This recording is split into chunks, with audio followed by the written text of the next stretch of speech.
So money trauma is real and healable. What's your money trauma? Therapists, look at yourself in the mirror. What did you learn about money growing up? A lot of us learn things like rich people are greedy, or rich people don't care about others, or if you care about others, it's not okay to be rich, or money's bad. Money is the root of all evil. A lot of these beliefs are handed down to us either literally by our parents. Don't be a lawyer, you'll make too much money, or don't be a doctor, there all they care about is money.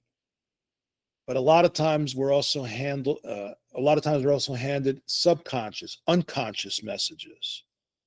Do I deserve to drive a new car? Do I deserve a car? Must I only be in a car that's over 10 years old? We see our parents do that. Money trauma, it could be big, like you get evicted, and it could be small, like you're at the store and you show your parents something and you're like, hey, can I have this? And they're like, no, why not? Because we can't afford it. Or worse, you learn not to ask for the new thing. You get a message saying, don't ask because you're not going to get. I read an interview with an athlete where he was invited to go on a travel team in high school, and he said no, and they're like, why? And he made up an excuse because the truth was he knew not to ask his mom to come up with a couple $100 that he would need to join the travel team, because his mom communicated to him, do not ask me for stuff. It will hurt my feelings. To ask for stuff is bad. So I don't know what your particular history is around money, all right?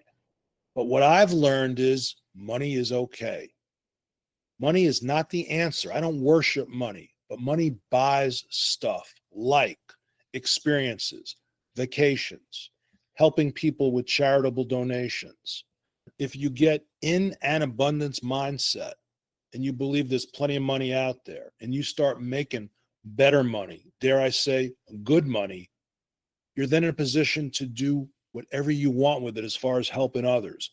I could take on a $60 an hour client without having any, not even a smidgen of decreasing my lifestyle. I could do that. I don't do it often, but I do it with who I want, when I want, for reasons that I want. When you don't have enough of a practice, you'll work with whoever.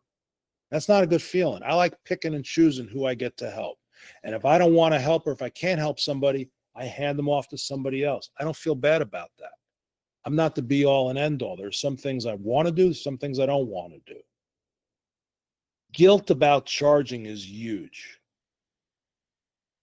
Some therapists still, after 10 years of practice, feel guilty about charging people, especially if during a session they tell you a story about not having any money. At the end of that session, you need to say to that person, okay, give me my $100 or give me my $300.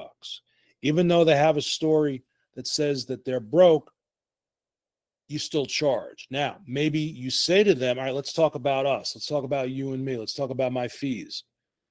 But you make it therapeutic, and you're not desperate and they're not desperate. It becomes a healing moment if you can work through a money issue with a client using your own price structure to help them. So people grow up with money wounds. And these wounds are real and need to be addressed. If you're a therapist, you need to deal with your own woundedness in general, but specifically around money too. And money issues, they grow in the darkness. They don't grow in the light. If you don't look at them, they're going to get worse. If you look at them, you have a chance to overcome them.